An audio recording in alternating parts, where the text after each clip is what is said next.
November 10th. Word has come from Marseille. The final adjustments have been made on our new submarines. Today, they will be shipped to us in Madagascar.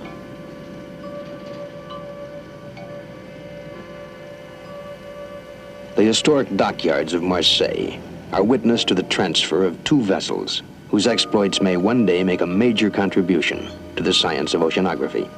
Their pressure hulls are high-grade steel, almost a half-inch thick. There are 4 wide-angle observation ports, 3 inches of solid plexiglass. They are submarines, but they are no ordinary submarines, nor is their mission ordinary. They are destined for the oceanographic research vessel, Calypso. Each weighing 4,000 pounds, the mini-subs are jet-propelled by powerful streams of water from their 2 rotating nozzles at the bow. 3 feet in width, 6.5 in length. The pilot lies prone while cameras film him. Outside, 2 more cameras are mounted on a bank of 1,000-watt floodlights, for these submarines are designed as much to film as to search and investigate.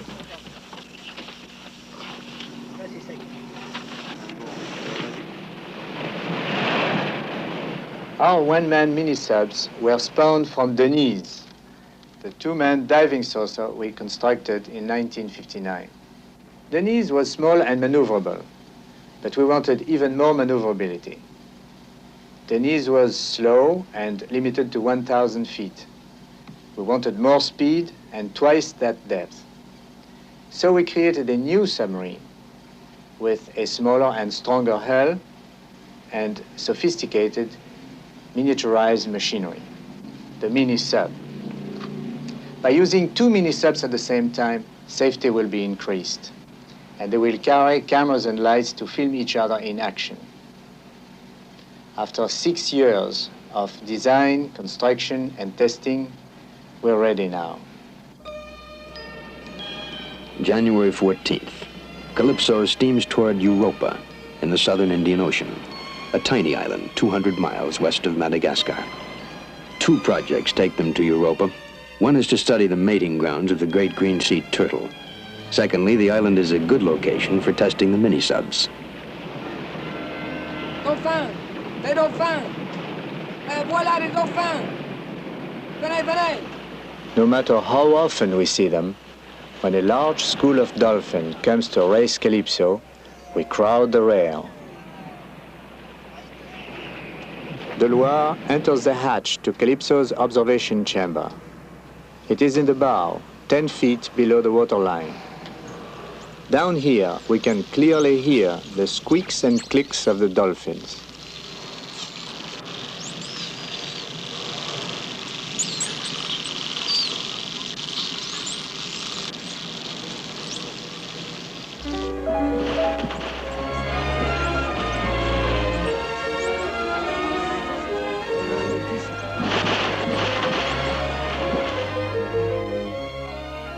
£200 of fine-tuned muscle, massive spine, and flukes. In motion, he is one of the most perfect examples of streamlining.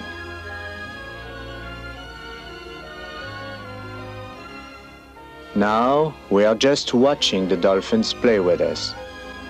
One day, we will live among them to film their complex social life in the natural environment of the sea.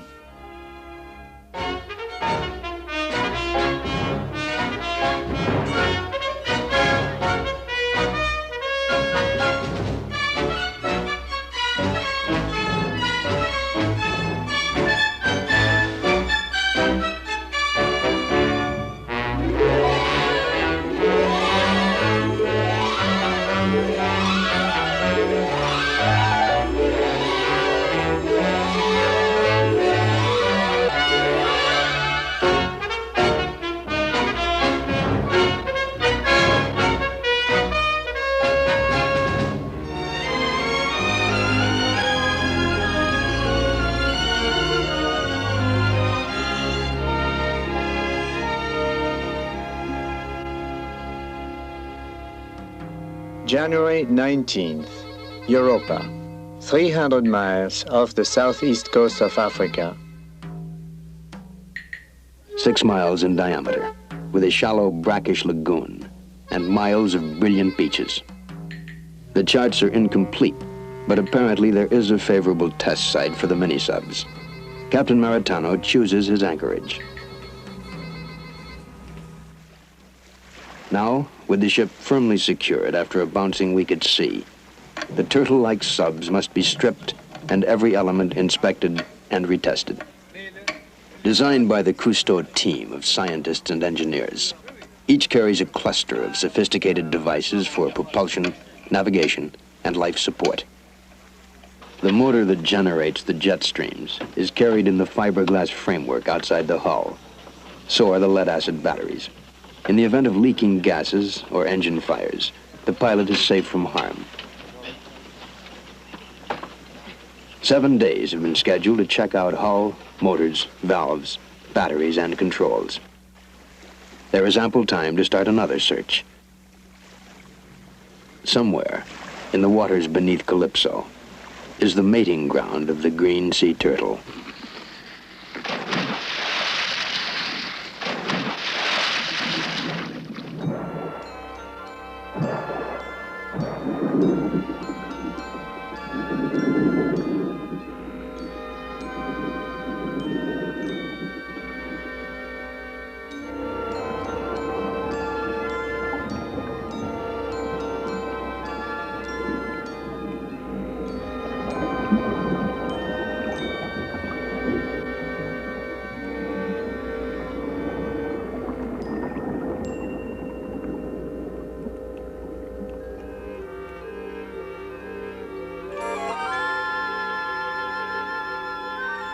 In the waters around Europa, life flourishes unmarred by human intervention.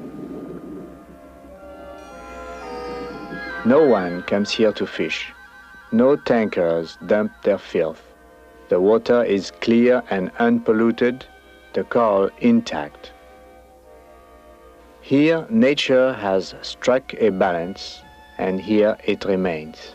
Man's fatal need to strip and spoil and scar has not yet reached this island.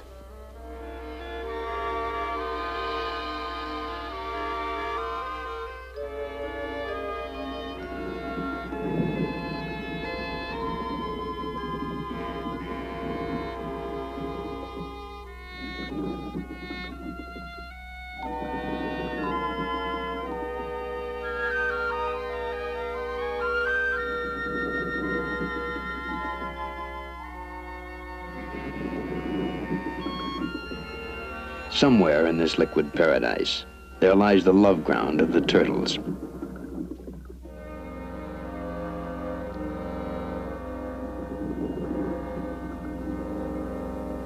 At twilight, Undersea encounters 2 exceptionally large stingrays that have settled down to rest. Roused from their sandy blanket by his approach, they circle warily and move off.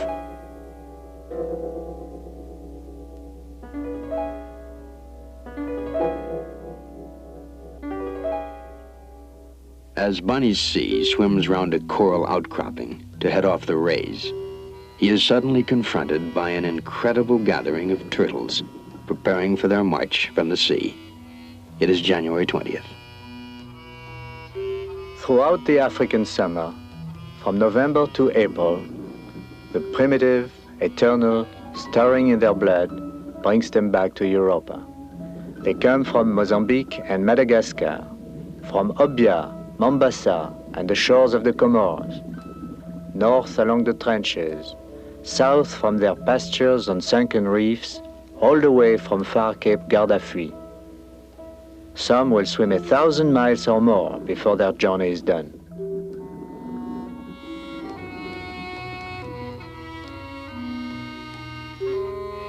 Shy, lumbering, perhaps 100 years old and 4 times that many pounds in flesh and carapace. Yet somehow, in the sea, they have uncommon grace. By the thousands, they gather as they have gathered for centuries, to wait the moment of partnership. The gentle ladies and the fat-tailed bulls.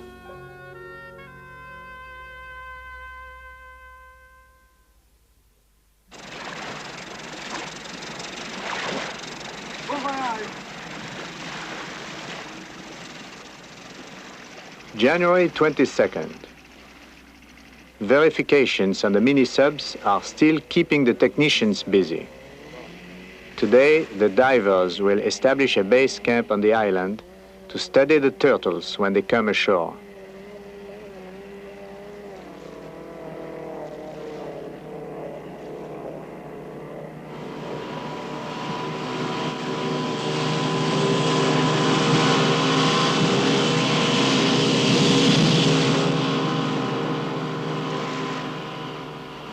The cool, seductive beauty of Europa does not persist much further inland than her beaches.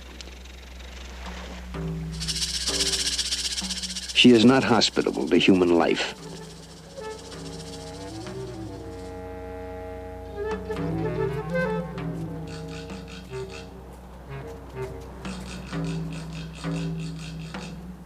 Over all the flatland of her interior, there hangs a fetid, marshy odor.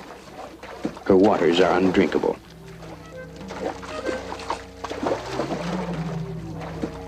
Only the most hardy could hold on to life, and many have failed. The few pathetic attempts to settle on Europa have ended in tragedy. Ici repose Marie-Virginie Beauchamp, décédée à l'île d'Europa le 1er mars 1910. Bien, mon ami Dominique, il fait pas bon vivre dans cette île. Thirst took them, or perhaps disease, or even loneliness. They left no records but their graves. Little endures but stone, the ancient coral that had built the land itself. Along the shore, the silent, angular frigate birds keep watch. On Europa, the bird and the turtle are strange partners in nature's scheme.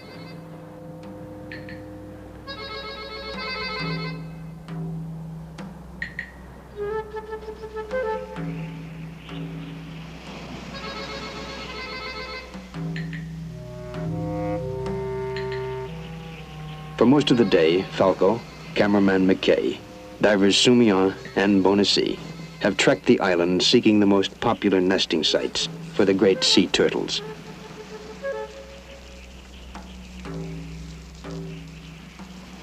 Like every member of Calypso's team, Falco plays many roles. Diver and operations chief, technician and navigator, he is also a skilled naturalist. Living as he has so intimately and long among creatures of the sea, Falco has come to know their secret lives and private ways, as few will ever know them.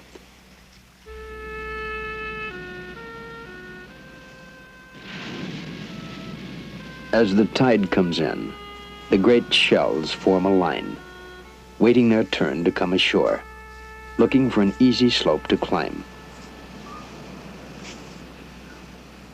Some are returning to the same 200-yard stretch of beach where they last laid their eggs, perhaps 2 years ago. How do they know? How can they tell, without exploring it, which stretch of beach will offer them safe nesting for their eggs? What marvelous instinctive memory survives in the cells, from age to age, to bring them here with such precision? They are the oldest type of living reptiles, more ancient in lineage than the dinosaur. Once they were land creatures. Gradually, one branch of the family has chosen the sea. Their shells lengthened. Their feet became flippers. They became well adapted to marine life, but they still must come ashore to lay their eggs, as the incubation of eggs requires warmth from the sun. Besides, although the adult turtles can stay submerged for hours, the newly hatched must breathe frequently. The nest must be on land. Awkward and gentle, armed with neither tooth nor claw, the female is defenseless now. Any hunter can take her with ease. But here, no one has ever hunted her. She is protected by law and by 200 miles of isolating sea. Here the nights are safe and the scents abundant.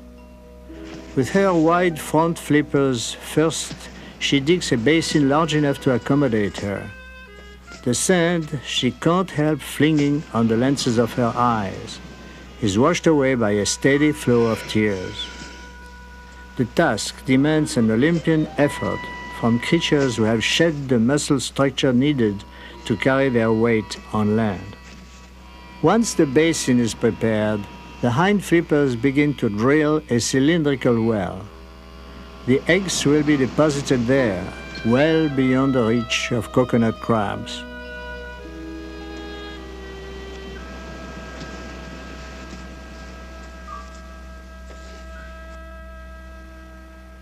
And then it is time.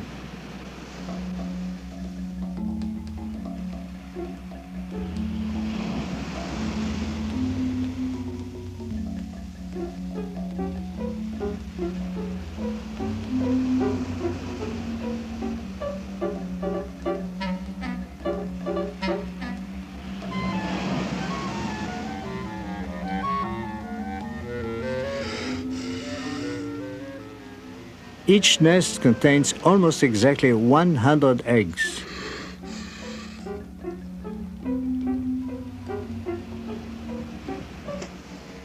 Soft and tough, they will stay in the sand for nearly 60 days before the young emerge.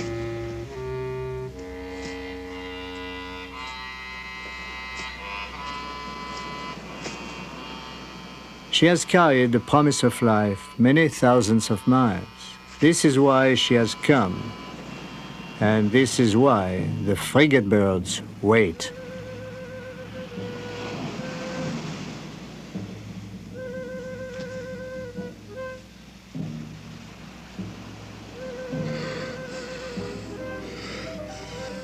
This has been a pilgrimage, a return to the land from whence they came millions of years ago. Here, at this essential juncture of their present and their past, not just individual animals, but all the race is temporarily in jeopardy.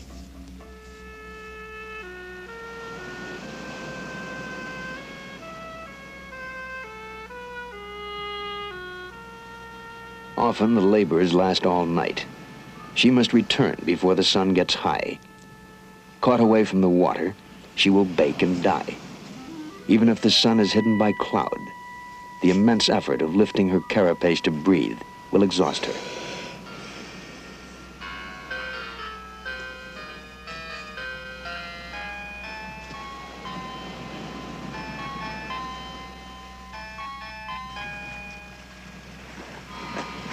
Even after she reaches the sea, she will not be home until the tide comes in.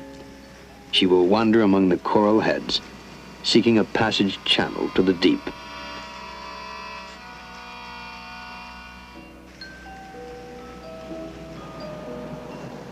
Confused with exhaustion, perhaps, this turtle has climbed inland as the day returns, away from the saving sea. Her navigation powers, precise enough to take her over 1,400 miles of empty sea to a tiny island landfall, have fatally let her down.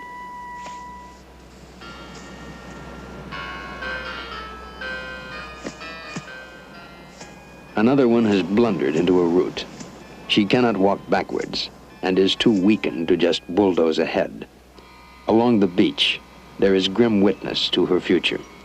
Soon, like many of her sisters, she will be through. The sun will have done its work. The hermit crabs will start on theirs.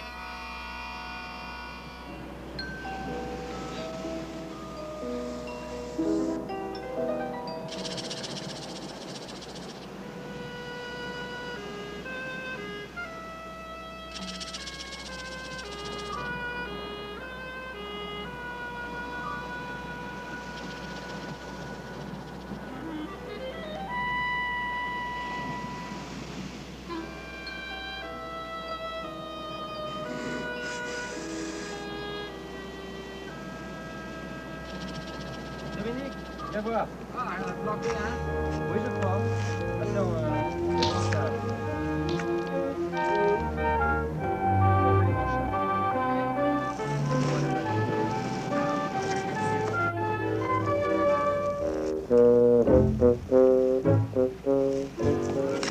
While Falco and Undersea mount a rescue of the trapped turtle, far up on the dune, Goupil and Benat have found the lost one, and turned her around to the sea.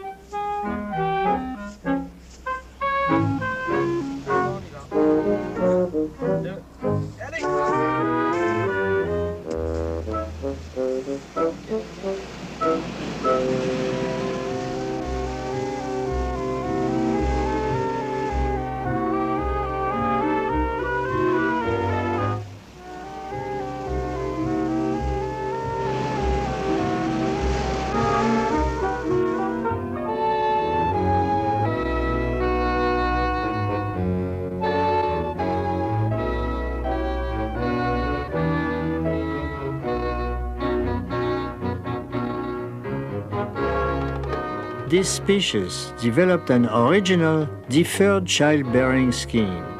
Directly after having deposited her eggs, the female is ready to mate and conceive young for the next egg laying 2 or 3 years hence.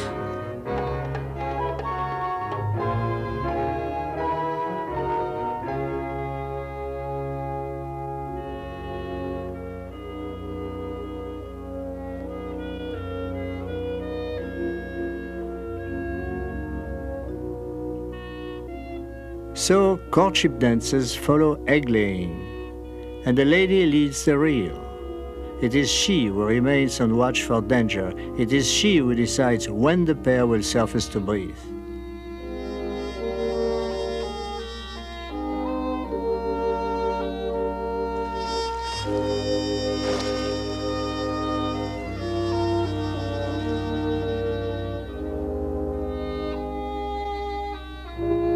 The male just closes his eyes and clings firmly onto his mate.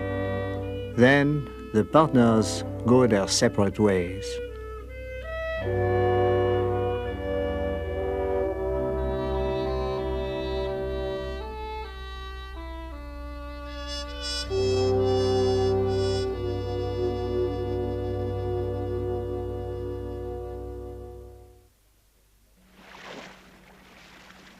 January 27th. The week is up. Mollard reports the mini-subs are ready. Today, Falco will make a preliminary dive in number 1. The complex routine of checklist and countdown must be precise and complete. The directional gyro on the mini-sub is aligned with Calypso's own gyro compass, with headings called down from the bridge by intercom. Combien? 279.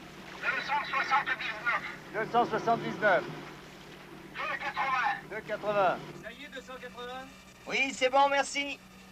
Oxygen supply, hydraulic pump and pressures, emergency escape gear, controls free and functioning.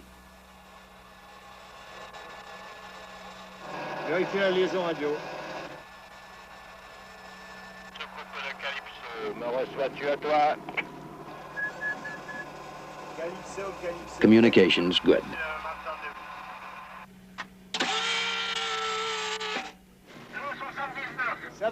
Whenever we test something new in the field for the first time, the atmosphere aboard becomes silent and tense.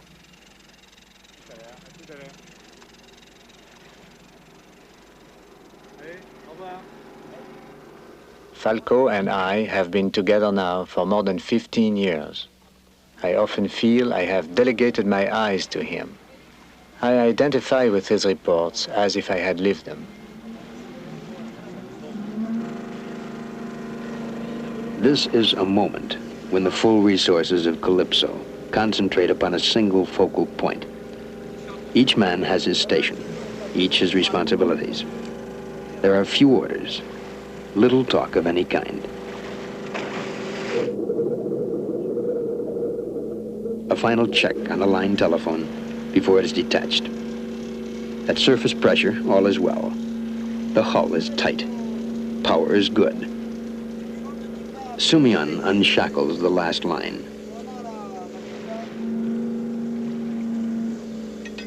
Now Falco is on his own. Taking a camera, Delois will follow the sub down in the first phase of the dive.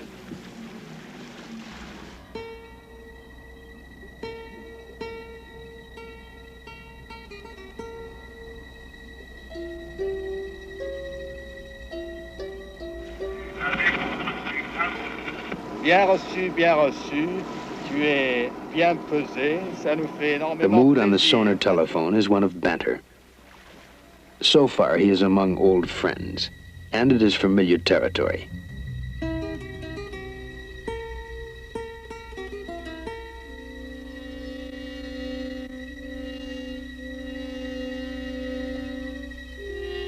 Falco guides the mini-sub with a single joystick.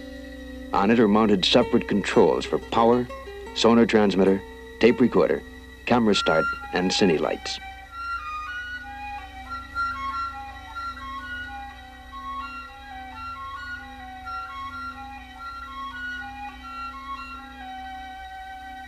The sub has reached 300 feet.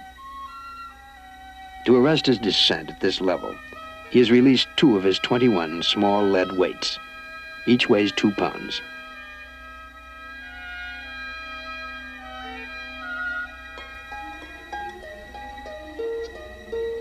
Moving the control stick forward will send 120 pounds of mercury into the nose and tilt it down.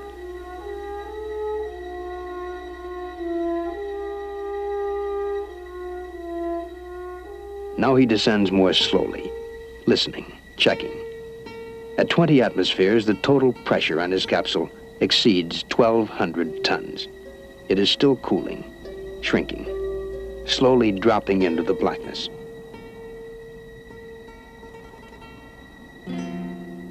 There's little plant life now. These leaf-like structures are colonies of animals, gorgonians, fan coral.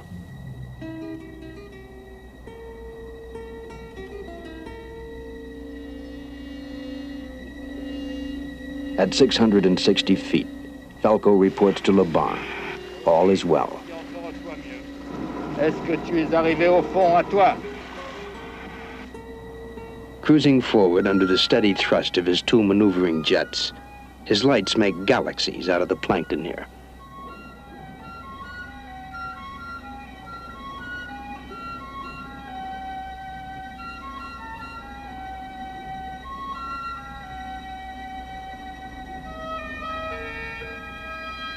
Now there are chains of salpas. Normally single jelly-like hollow spools that move slowly by pulsations. The salpas have joined together in an undulating snake-like team to swim among the brine shrimp they devour. 880 feet, and a pressure of 26 times that on the surface.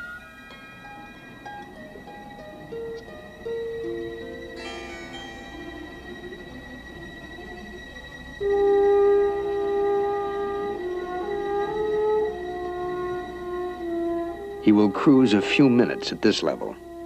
He has been down an hour, 1/3 of his planned time. Est-ce que l'eau est claire? Est-ce que l'eau est claire à toi?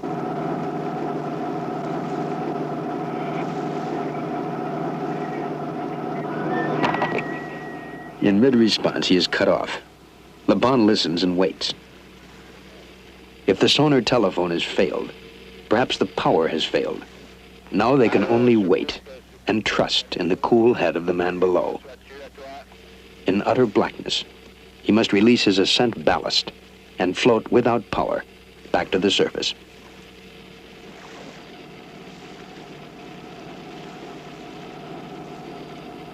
The sonar launch cruises over the steady beeps of the automatic transmitter mounted outside the shell.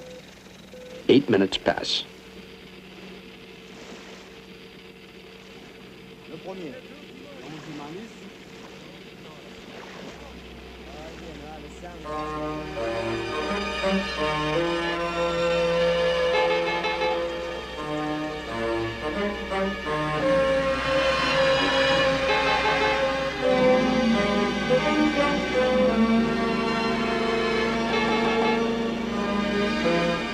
Last item on the checklist, the inflatable safety skirt for abandoning ship in heavy seas.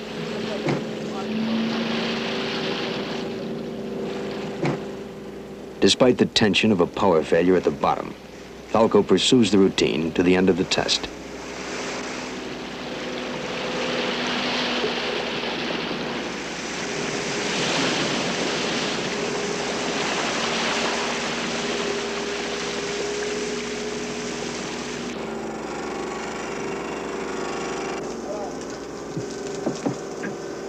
For the next few minutes, of course, we will be overwhelmed with technical reports.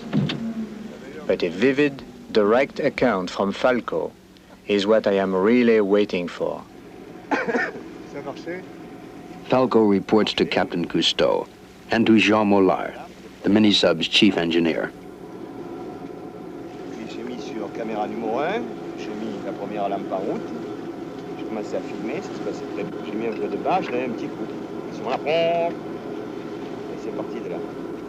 The fault appears to have been in the motor, which had faltered, groaned, and then stopped, apparently shorting out, and draining the power from the batteries. So something went wrong. When it is not the wind or the currents or the swell, it has to be a mechanical bug. J'ai essayé encore un petit coup, j'ai tout éteint, j'ai essayé un petit coup, lampe éteinte, pareil. Le moteur n'a plus rien. C'est-à-dire un moteur qui grogne. Oui, oui. Hop. Le premier.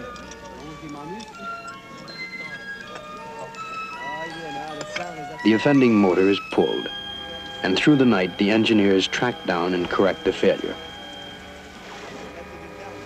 Distinctions between diver and engineer, ship's crew and submarine specialist dissolve at times like this.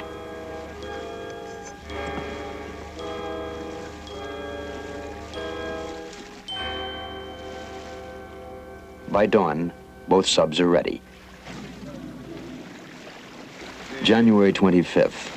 Captain Cousteau and Falco will dive as partners now, the way it is meant to be.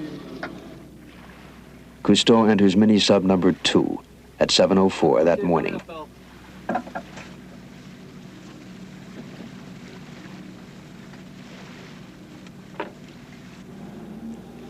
He runs through the pre-dive checks. Vous recevez, oui? Bon. Ok, vous pouvez y aller. At 7:23, he is lowered into the sea.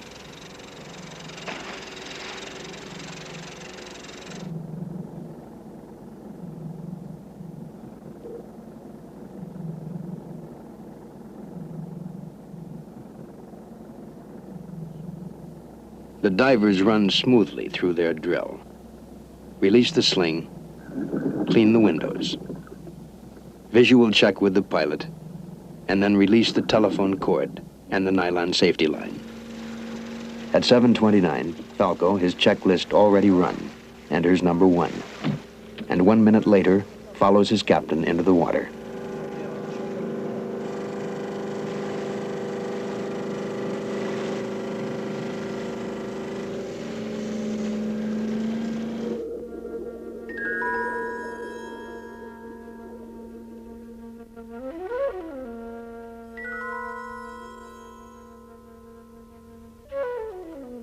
Again, the divers run their scrupulous exterior check, and then the two are free.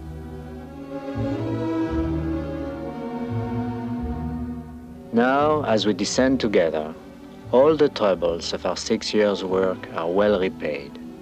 We still have much to learn about the piloting of these little hot rods, but this is part of our excitement. From the start, they proved just as unpredictable as they are seductive.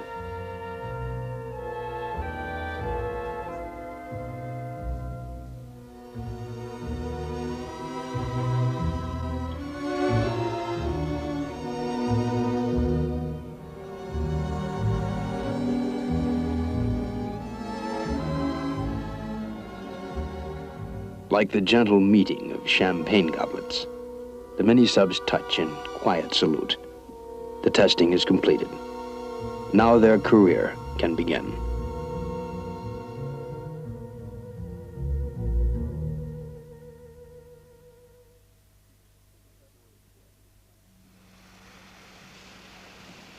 February 4th. To verify reports that some female turtles remain on the reef after they have filled one nest with their eggs, Falco is returned with his shore party to mark and trace movements of a pair of late returning mothers. Hydrogen-filled balloons will help the tracking.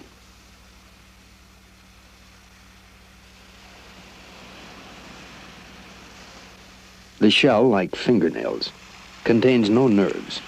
The turtles seem unperturbed at being drilled, though anxious to be off.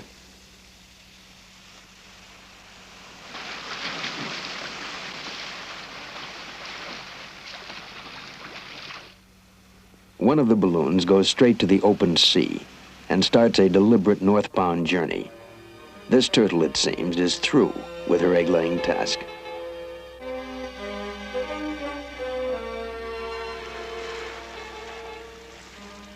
Two days later, Laban sights the second marking balloon, less than a mile from the ship. She has proved our point. She has stayed at Europa. Now we must join her, film her for our records, and release her.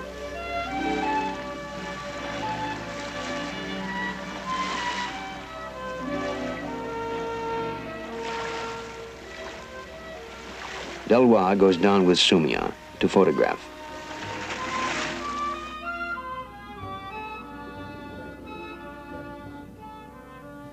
Tracking the turtle helps demonstrate that females remain around the island until they have laid all their eggs.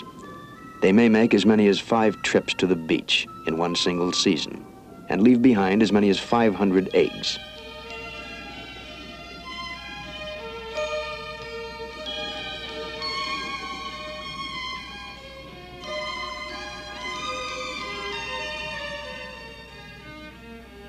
Our turtle has done her part of the study and can be released with thanks.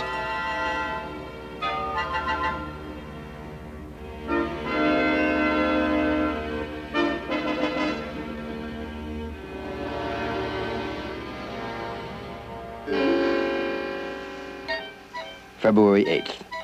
Above the empty beach, the frigate birds still keep their diligent patrols, silent, watchful.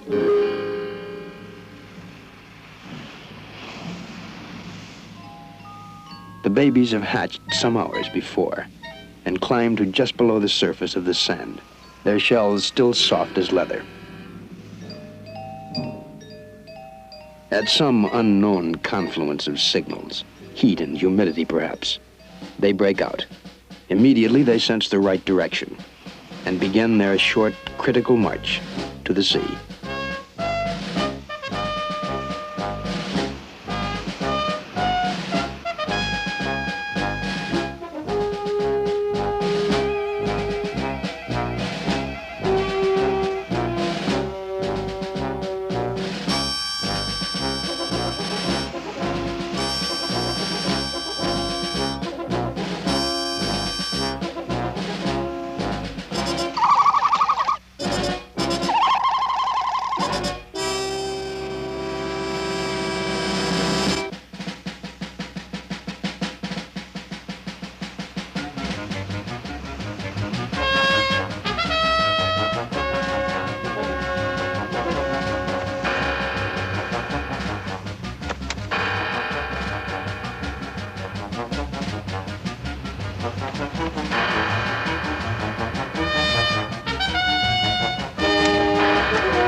Even the sea cannot save them. When they surface to breathe, they are taken.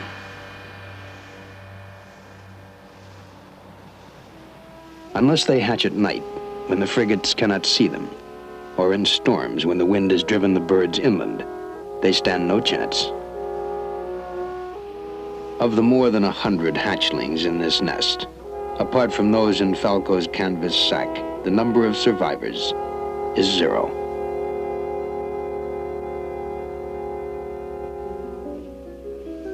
Death is an instrument of nature's equilibrium. Only man is capable of killing without need. But man also feels compelled to reach out and try to save life whenever it is threatened. My men begin to gather up hatchlings and to devise a scheme.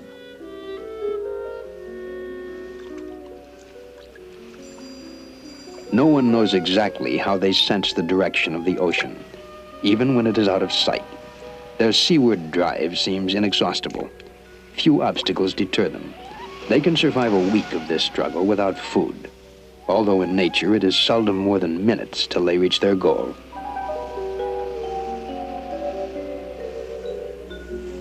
Half a mile out to sea, Falco releases a few turtles beneath an empty sky.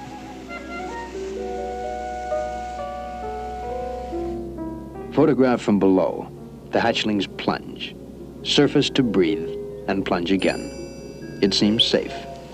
The sky stays clear. The hatchlings strike out surely toward the open sea.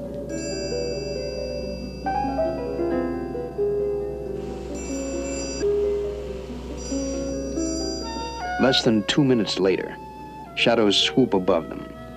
From out of nowhere, the frigates have arrived.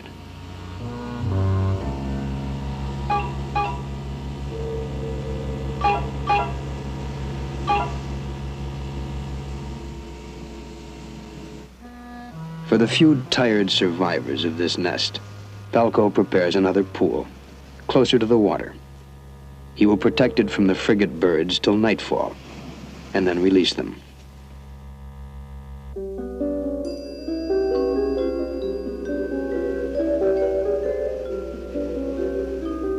The men place the makeshift cover on the pool, and then retire. A scheme that sets the frigate's nose out of joint.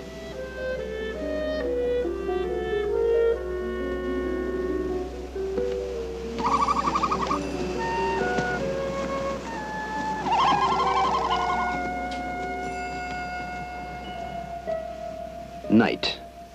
The frigates have gone. The hatchlings still prowl the confines of their station, seeking a route to the sea. Released even in utter darkness or dazzled by the camera lights, they head unerringly down the beach, except one. He seems to prefer the safety of Falco's pool, so they call him Corrigan, of Wrong Way fame.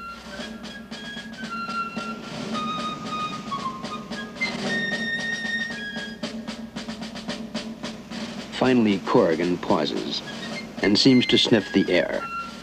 Sensing some clue, he answers a summons that has compelled his race since long before there were men. The rest are nearly there already. They still risk the jaws of hungry fish, but most will survive the night.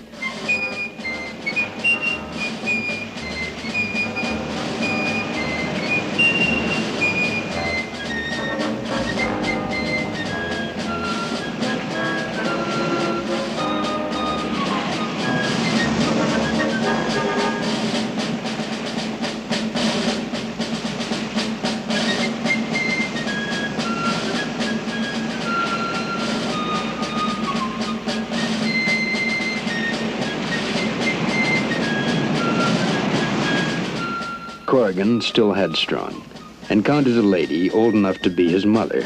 Maybe she is his mother. She doesn't know or care. Once their eggs are laid, turtles have no interest in the product of their nest. Corrigan hitches a ride on her flipper, and together they go down to the sea.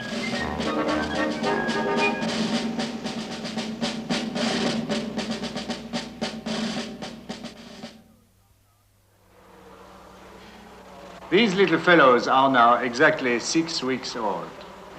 Moments after they hatched, a member of Calypso expedition put them in a plastic bag with a little seawater and took off from Europa's small and rough landing strip on a Piper Aztec. 48 hours later, they were safely here in the Monaco Museum. Their carapace is still soft, but they have already started to grow. On the island of Europa alone, almost 4 million turtles are hatched each year.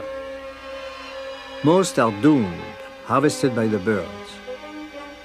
We have upset the balance of nature by capturing a few. Turtles could be found. They are a possible protein source for an undernourished world.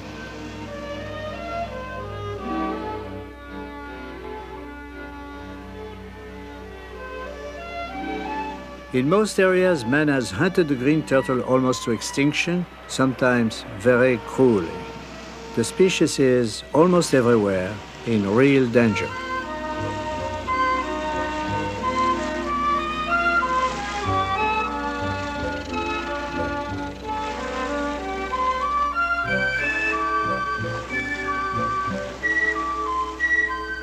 Whether a fisherman uses net and harpoon, or a modern panoply of radar, sonar, and bathymetry thermographs to guide his electric nets, he ruthlessly depletes the resources of the ocean. On Europa, we witness the drama of the sea turtles, and moved by a moral impulse that may be artificial, we rescued 2 adult females, as well as some babies that grew up in the public aquarium of Monaco. In doing so, we interfered with natural mechanisms. This journey has given us an immense respect for nature.